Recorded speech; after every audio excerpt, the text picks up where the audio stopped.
Okay, in this next video, I am going to teach you how to make the handle for your mug. And this handle I actually designed so that it is thin and that it actually mimics the same curve that I have on my design that I've attached to the cylinder. So really it's personal preference for you when you're creating your mug handle, however you want to hold on to a mug. This is how I have a tendency to hold on to a mug. But sometimes people just like to put two fingers in there. Sometimes people hold on to it with their whole hand, so there's, just kind of think about those sort of aspects of the handle when you were creating it. So what I've done is I've gone ahead and I've wedged up my clay and I've kind of taken it and I've rolled the bottom of it so it's a little more tapered off. So it's kind of into this slight cone shape. I also have a bowl of water here sitting in front of me.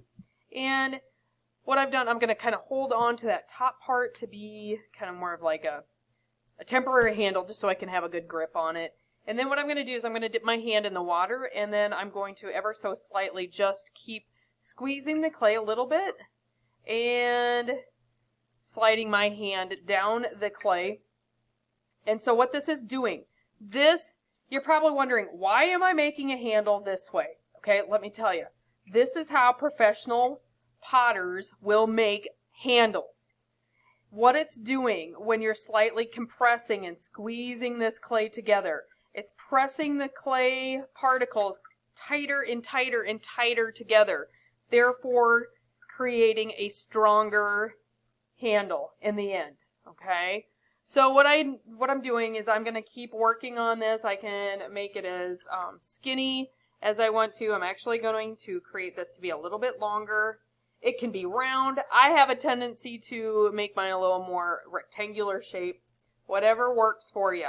Okay? The trick is even pressure as you're squeezing the clay down, because if you don't want all these lumpy bumpy things from squeezing, and that's just not going to look good. Okay? So here we go. And then what I want this to do is I want this to dry